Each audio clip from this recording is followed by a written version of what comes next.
Now today we had another small detail project for our MT09. Hey, small details make this job worthwhile. They all add up, and in the end, well, it's up to you to decide whether you think it's a good thing or a bad thing. This bike is made up of many small detail changes that I think make it look like a more attractive bike. But it's always in the eye of the beholder. Now, this is one of our shop projects. Today we had to deal with some rain that came through in the middle of painting. We tried to share some good information about resonance, about vibration and resonance that you can experience in older bikes, maybe even in new bikes. But it's just general information that I think a lot of people might benefit from, or at least have a general understanding of. And I have a very good understanding of it from many years manufacturing carbon fiber model airplane propellers. Now today I'm going to try to get one of the little details of the MT09 taken care of, but I thought it was an excellent time to share some and I think this is really good quality information, something a lot of people don't really have a full grasp on, or people that have not been riding for 50-60 years might not understand why and how some of this happened. It's about the resonance you have in the front end of a motorcycle and how over the years people have tried to cure it individually, and companies have, and of course in the end modern bikes it's a very minimal small thing, but in the old days it was a big thing. So these are the parts that I want to take off the bike and paint blue, matching blue of course, let them dry overnight, buff them out, but this is a small part of what I wanted to accomplish on this video. I wanted to explain, because I know a lot of people, they either don't know or they don't have a good understanding of why these things are even on the bike. These are usually steel or brass. You can buy these in different weights, and what happens, sometimes people, in an attempt to make a bike cool looking, they put aluminum ones out here that are anodized. And then they ride it, at high speed, you get all kind of issues. Well, let me trace back the history with my personal real-time knowledge of things I had happen many years ago, and how I learned my lesson the hard way. I don't screw around with these things that the factory figured out long ago. So let me start at the beginning, sharing information. The old RDs that I had, that I drag raced and raced in Amar, from time to time we would have really short handlebars, like especially when Kenny had set them up for drag racing. The handlebars only stuck out about 2 inches and the clutch cables were going around each other. And that was great for drag racing, but sometimes at the end of a run, when you're at the very high speed, you'd have that. The cure was, and they still put these steering dampeners on bikes. Modern bikes have a steering dampener you can put up here if you have that issue. It's not as simple of a thing as you think. And if you don't understand what's causing it and what the ultimate cure is, sometimes you spend a lot of money for nothing. So let's move up into the 80s now. I've had all my fun with that. I buy my first GS, the 1000, and I look in the end of the handlebars, and there's weights inside the bars. And I said, Ed, this is really, boy, that's heavy. So in my misunderstanding of what that was there for, I had made the bars thinner, cut that piece off, moved the grips in and whatever, and this is on a stock bike. And I noticed at high speed, now some people never ride at the speeds that this happens at. Well, then you don't really, if you ride around in second gear all day, you'll never have it. But that weight, Suzuki figured out probably in the 70s or the 80s that having some weight in the end of the bar, it turned this from vibrating. Now vibration, the right word we should be using is resonance. Resonance is not exactly the same as vibration. If you have a wheel that's out of balance, as an example, it'll always be out of balance at 10 RPM, at 100 RPM, but then there'll be a time where it'll just go crazy. Now, I know this from making model airplane propellers for many years. If one is out of balance when the engine's running at half speed, you don't even feel the vibration in the airplane. You get it to maximum RPM and it feels like the whole front's going to fall off the plane. That's called resonant vibration. So as you move up through the 80s, you notice now the bikes got sportier and they put these guys on the end of the bars. That worked, I think, better than a steering dampener. But here's what happened. It didn't eliminate the resonance. It moved it into a different RPM range. And it moved it into a range most times that most people don't ride in. Most people don't ride at the range that this is made to cure. And it did. This works great. And sometimes you can prove it to yourself. You just take these off and let your bike go to full speed in 5th gear, 6th gear, whatever. You'll see it's a little different. These are on there for a reason. They're not there as an ornament. And when you replace them with these pointy things that have skulls on them and stuff, a lot of times, not always, you'll find the bike doing something funny that it didn't do before. And maybe this will help you understand that. So now I noticed, and because I've changed the bars on this bike, I've changed these many times. These bars that I put on are from a GS, and they have this steel inside, so I don't really need those pieces. But there's another thing to keep in mind. Now I have long handlebars. I've set up both of my big sport bikes so they're comfortable and traded away some of the cool looks of laying on your face with the clip-ons. But here's the thing. The longer you make a bar, the less weight you need. Think of it like a seesaw. So if I were to make real short clip-ons, I need a lot of weight in there. To do the same thing, a very little weight does out here. But even better, a long bar with a lot of weight, it really acts as a dampener. It really acts very efficiently. Now I have another set of GS bars, and these are from a GS 1100. They have the weights in the end, and what this bike has, it has an electronic, this is a modern bike, it's an 09. It has an electronic steering dampener that cuts in at probably, I'm going to guess, 80 miles an hour or something. You don't need it at low speeds, so you wouldn't want it to work, but it electronically kicks on, and it's very efficient at high speeds. Super modern bike with all the bells and whistles. That's what really totally cures the problem. You have the nice, because here's what used to happen with an H1. I'm just going to use this bike as an example. An H1 had a steering thing you could lock down so you almost couldn't turn the bars. That kind of softened it up, didn't cure it though. Because at low speeds, the bike got funny to ride. So that's why they had a knob. You'd constantly be changing it. I think Luciano still has that on his H1 too. But anyway, the point I wanted to make, there's a reason these are on, and they're basically on there as a dampener. There's other ways to dampen. And what causes the need for dampening is there are minuscule things. There's a little clearance in the head bearing, little clearance in the wheel bearing, and that part is not as solid as you think it is. And the road is doing this, and all that vibration is being transmitted up, and what will happen, it'll always be at one resonance. It'll at say 70 or 80 or whatever speed, it'll just all of a sudden, and you'll feel it in the handlebars, and then at 90 it goes away. And sometimes it's not even worth dealing with because it's at a range you almost never use. But in my case, I want to have it perfect. And so I've worked on that, and I've experimented. Actually, on this bike, I have taken these off for other reasons. I was going to change the handlebars, and I wanted to prove to myself another thing. And this is an unrelated thing. I had bar end mirrors on this bike at one time. When I put the bar end mirrors on the bike, at very high speeds, I'd have a vibration. I took the bar end mirrors off, it went away. And then I wound up putting the mirrors up here, no vibration at all. I don't know why, it just tuned it into a different resonant range, and I really don't have an answer. Some bikes don't do that at all. I had the same bar end mirrors on this bike, wasn't a problem at all. So every bike is like an individual, it's like a child, every one, or they all have little quirks, all have little things. Now luckily for me, the MT09 doesn't have any of that. The factory has cured all that long ago.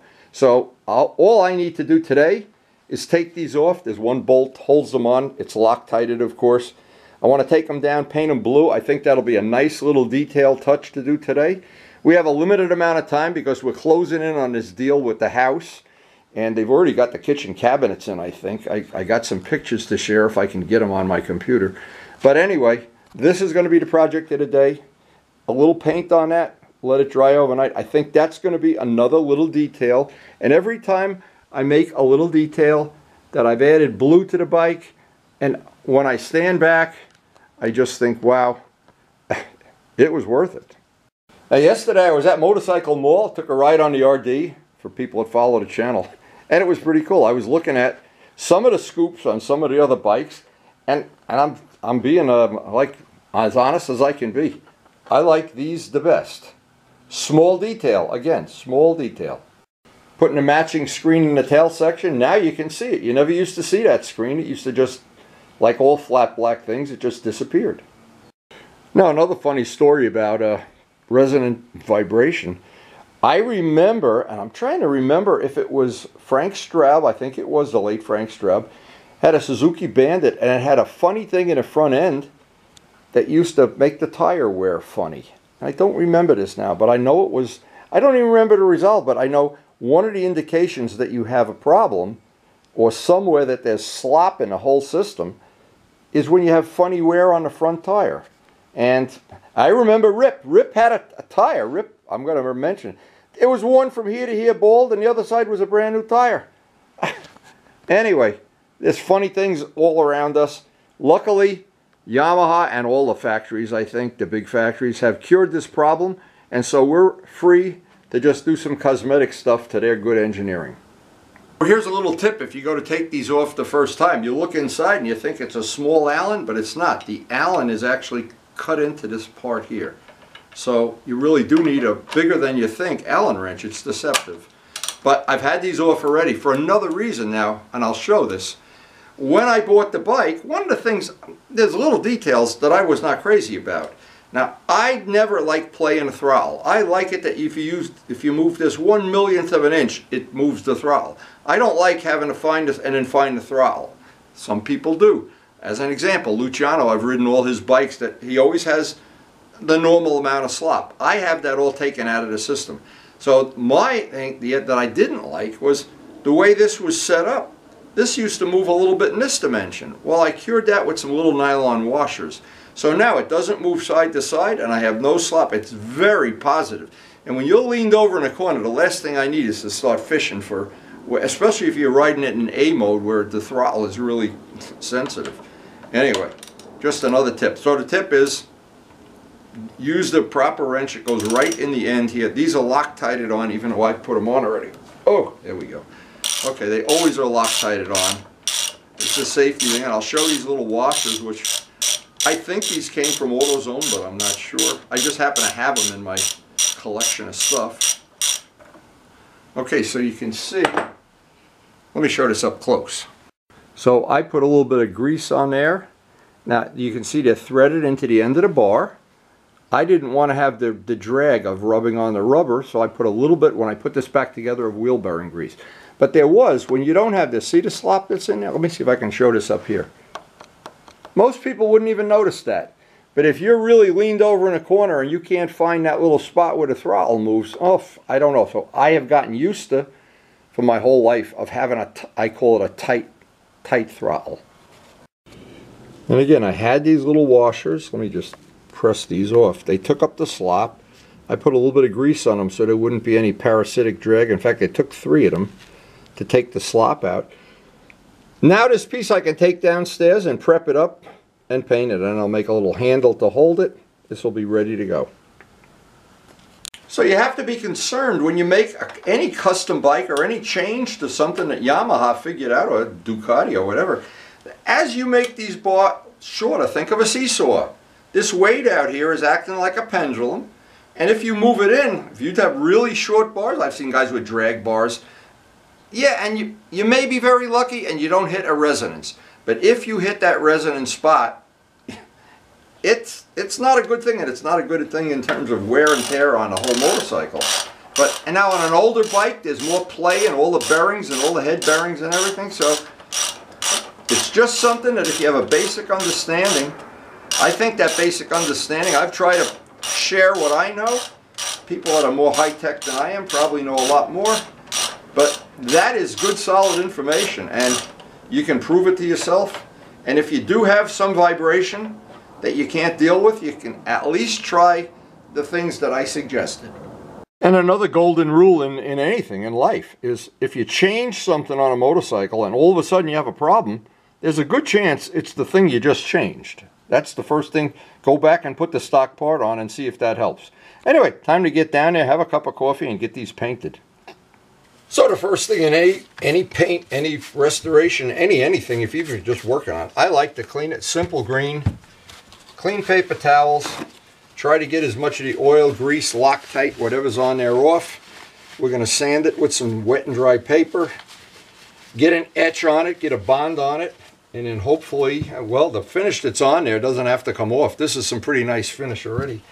And it's obviously baked on at the Yamaha factory, so we're not worried about that. And this is not a part, it's going to be very difficult. Even if we were to drop the bike and gouge it all up, I can clean it up. It's probably not even that expensive to replace it. So, but it is going to be a nice little detail. And once the part is really clean, this is 320, but it really doesn't matter. We're just going to get an etch on it, get it sanded and cleaned before we put any primer on it. Super important to have a part cleaned before you put any sandpaper on it, and super important to have it etched before you prime it. And that kind of stacks the deck in your favor. When the part is clean and etched, you have a real good chance the primer is going to get a proper bond. Okay, so that has on quite a nice etch. You can see the difference between the shiny surface and the etched surface. That should hold the primer very nicely. Now, I thought a tip worth mentioning while we're talking about this resonant issue is when you take older bikes like my GS, which is an 82, and it came with bias ply tires that were very soft and very forgiving and everything, and you put on modern tires like the Michelin Commanders, it changes the handling dramatically. Now, sometimes the things that happen you're not comfortable with. The bike gets more positive to steer, and when you're used to having a bike that's very soft, well, but I've suggested to other people like Aaron and people that have a GS that I like the Michelin Commander, especially the front tire. The back one didn't do a whole lot better than the other tires I had, but the front Michelin Commander, the top of the line one, that's top rated, it must be a very stiff carcass, because what it did, it made the steering very positive. And it didn't have any bad side effects at all. So when I've replaced tires in the past on that bike, I've always used the Michelin Commanders, and they've worked great. Even on the new rims that I just painted last year. These parts will be easy to hold, but one of the things I want to make sure is when I'm all done, I clean the paint out of where the Allen wrench goes, because I don't want to chip that paint. I'll be real careful with an X-Acto knife not to get a lot of paint in there and not leave any, because it'll booger up the paint. And I'm very fussy about those little things. And we can just grab this with a vice grip where there aren't any threads, and we're ready to paint. Now, I've been trying to share good information. All of these cans, and this is what I've been using, I've been writing on them the ones that spit, and I've been changing caps, and out of this one is just plain bad. I was very disappointed, because up to the point I bought this case of paint, I bought this as a case.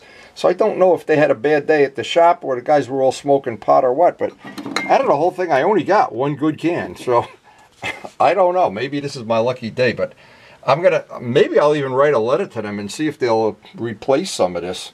I don't know. See, now another thing, when you buy stuff, you know, off the internet, it's a lot different. If I had bought this at AutoZone, I'd go down with this can.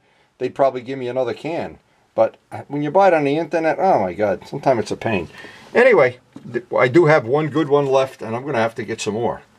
And I don't know why. I used this for years, never had a bad can, and all of a sudden I have an epidemic of it. Like I said, it could be a bad production run, but it is information I want to share. And when that starts spitting, there's no way you get a nice thin coat of prime, because the purpose of everything we're doing here, one thin coat of prime to act as glue. Now, it's supposed to rain sometime today. I don't know when, but it's not raining now, so we're going to try to get this done as soon as possible.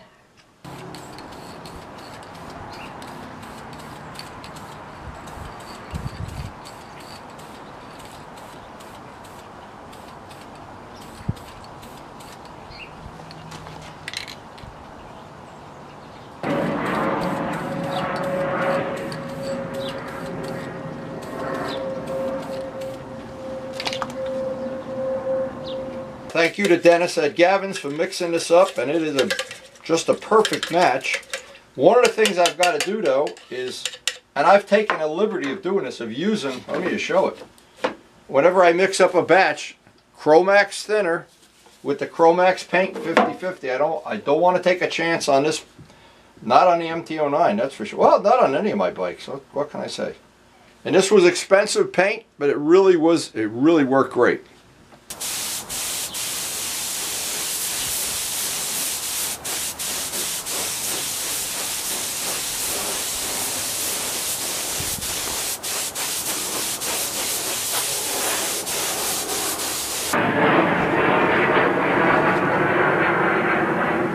Now, unfortunately, rain was predicted today, sporadically, but we didn't get the clear on yet. But from looking at the weather, I don't know if we're going to get it on today, but we're going to wait it out.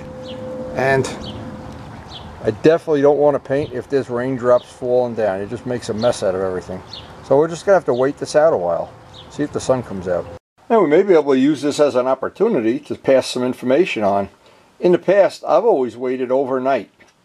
I always liked everything to gas off from my days of doing acrylic lacquer and butyrate dope and nitrate dope. But here's the thing. Now, today, because it's raining, I'm not going to take a chance and put clear on this unless it clears up. I'll get a chance. Somebody said to me, you're supposed to go from 45 minutes to an hour. And somebody else said an hour to 24 hours. And I've never really come up with a solid conclusion. But I know it's worked for me no matter when I put the clear on. And today we'll put that to the test because it's going to be raining for the next hour or so. Well, I've been waiting out the rain here for quite a while. It doesn't look like it's going to get any better. In fact, it's getting worse. I don't know. But I have an alternative thing I want to work on in the meantime. So while I'm waiting out the rain, one of the things I thought, and again, small details. This whole bike is about small details. There's a window here in the what used to be a flat black ugly chain guard, which I think it's a little bit better now. We have a carbon fiber top on it. And I thought making a little carbon fiber insert for that might be cool. And since this is a rainy day and it looks like we're not going to be doing, we may be able to paint. We don't know about the weather. I shouldn't say that. At least I can make a pattern for that and cut out the material and get it ready to see if that's going to be one of the things I want to do. So like everything I do, it always starts with a Cheerios box. There's almost no way to get around that. So we can start with a piece, and all I need to do is make a rough pattern, and then I can see if I have a piece of carbon fiber material. And I don't know if that's going to be what I want, or if I'm going to want to paint it blue. But that's why I eat a lot of Cheerios. All right, so there we go. That goes to there. I'm filling that in with a piece of carbon fiber. I don't know. I may be blue. I don't know. But anyway, I know the first thing is I've got to make some kind of a pattern. So once I have the rough space, it really doesn't matter now this, because I'm going to have to make it oversized in every way. I can go downstairs and see, first of all, if I have a piece of carbon fiber that'll cover this, and leave about 1/4 of an inch around the perimeter, so I can glue it from the back. And that's the window size right there. So this would basically be our pattern. Not real critical, we'll leave it a little oversized. And that's the piece of carbon fiber that we need. Yeah, I think that might look nice, carbon fiber, but I don't know about blue either. The carbon fiber will pick up the carbon fiber in here, and by the way, our carbon fiber twill is an exact match to that. Yeah, that looks pretty cool. We won't even have to paint it. Now, so far, the most expensive part of this whole, I don't know, customization, whatever it is, the most expensive part, of course, was the $309 for 1/4 of that Chromax blue paint, and by the way, that really worked out great. I don't begrudge that anyway. That is some good quality stuff.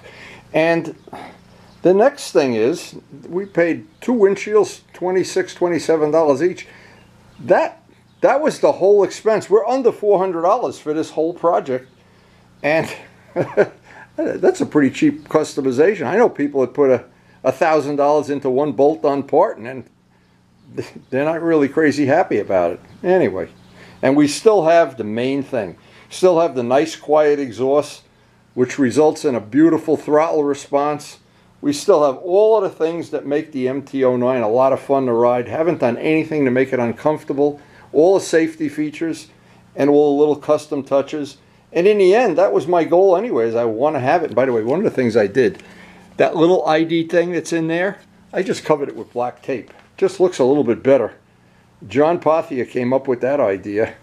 And when he was photoshopping, he said, that's ugly having that big white thing there. So if I get stopped by a cop, I got to peel up the tape.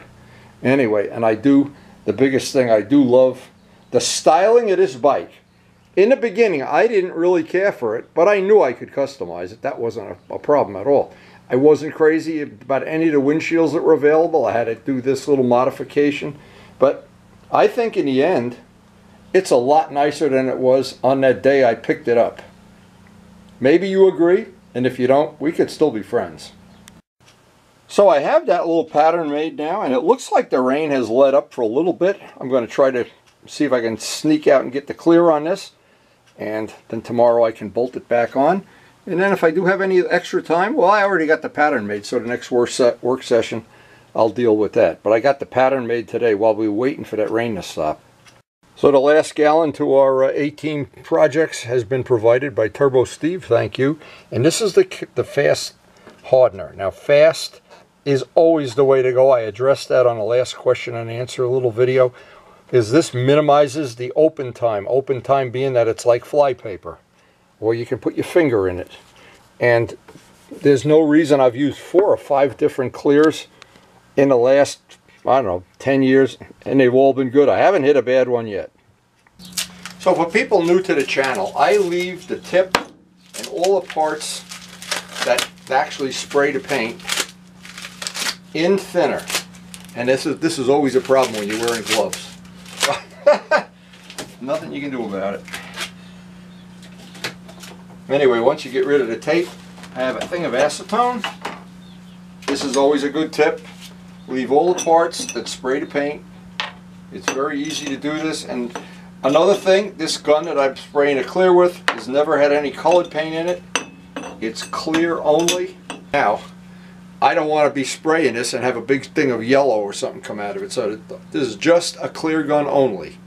And that idea of using a fast hardener, yeah, I know that there's reasons not to use it, or something that may be better or worse, but for my conditions, it works the best because it doesn't leave the paint turn to flypaper indefinitely like some of the hardeners do. Another tip, and I try to include this on every video, like this is a tip from Bobby Brookins, who runs a custom car body shop with his wife Elaine. And always keep this, if you're not using it every day, we pretty much use it every day, but if you're not going to paint for 6 months, put it in the refrigerator, not the freezer, the refrigerator. It prolongs the life. Now another tip, this is a really good tip too, and again, these are things I've learned from people that are professionals, is always, if you're mixing a small amount, always put the hardener in the cup first and put it in the gun first, because what happens, there'll always be a little bit in the bottom, and you don't want to make a batch that has a little bit less hardener, because remember, any hardener that stays in here, here's the problem. It displaces the material and it can throw that out of whack. Even though 4:1 is not real critical, I don't lose any sleep over it, but that is a good trick. That is definitely, and this is why we have our channel. And always stir it up with something that's not wood. I've heard that from many, many people that really know this stuff. And then some people say no, so I don't know. But I'd pass that on. Figure it out yourself. But if you have a problem, the first thing, eliminate the wood. The wood is supposed to absorb some of the chemicals in the catalyst. And some of the epoxies I've used, they say don't stir with a wooden stick either.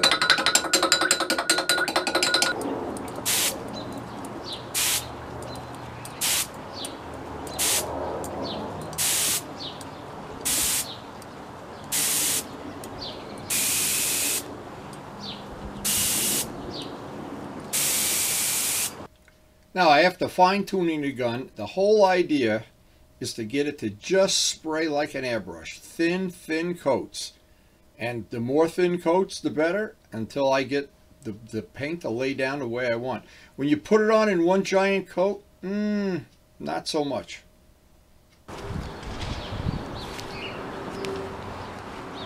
And when you're spraying small parts, having it spray just like an airbrush is just, I think, just the best way to do it. Now, a little tip. One thing that's great about painting right after it rains, the rain gets rid of most of the dust in the air. Not that it matters on a small part like this, but if you're doing something big, having everything wet In fact, in body shops, they wet the floor down. I know a lot of professional places that do that, downdraft body shops. So with the kids living here, we've got to go over and see the progress on the house tonight. That's always fun. And of course, just look at our project table and think of all the things left that we want to do. And just hopefully you're enjoying sharing this little adventure with us. It's been a lot of fun. So the way this day played out, we got all the clear on this. 3 coats, about 20 minutes a coat apart.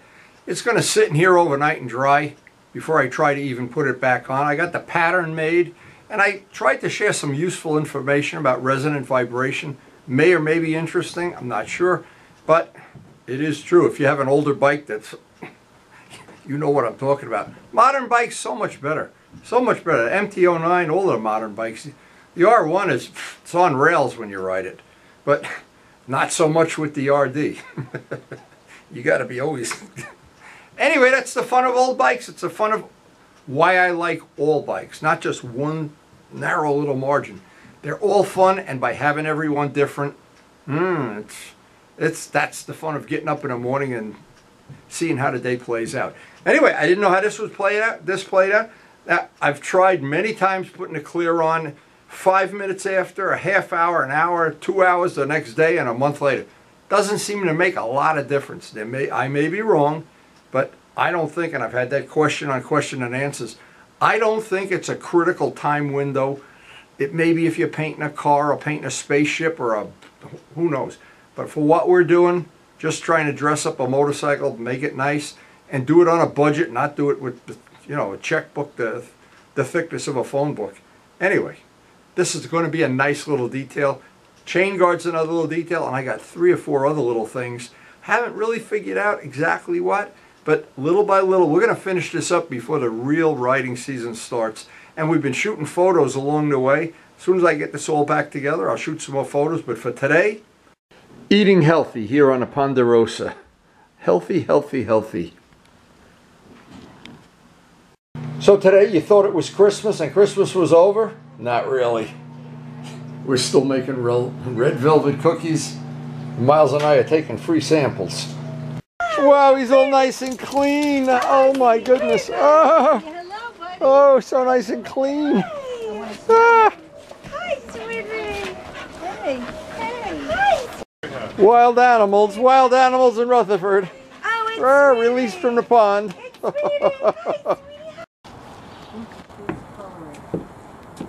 So nice when he just gets back from the groomer. It's a tough life here at the bed and breakfast. Very tough life.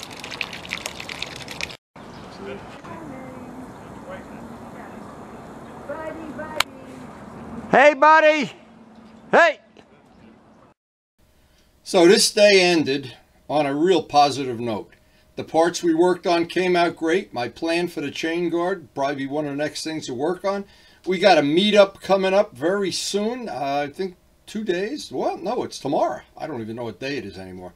Anyway, and we really took advantage of a day we were able to paint. We didn't get any riding in. I'm glad we didn't ride. I hate riding on wet roads and getting a bike all slobbered up and everything. But anyway, all of our little projects that we've worked on the MT09, again, I've said it earlier in the video, they're all low budget. They're all very easy to do. They're all relatively simple. The biggest expense was buying that can of paint. If it wasn't for that, this whole thing would have been under $100. And I know people that have spent thousands and at the end of it not been happy. Or at the end of it, wishing they never did it. Anyway, I am real happy with this bike, and I'm happy with it for a lot of reasons. Of course, Karen got it for me for a birthday present. It's comfortable to ride. It gets 50 miles to the gallon. It's just the fun with the quick shifter and all the safety features. And another thing worth mentioning, how good those Michelin 5 tires worked out on this bike.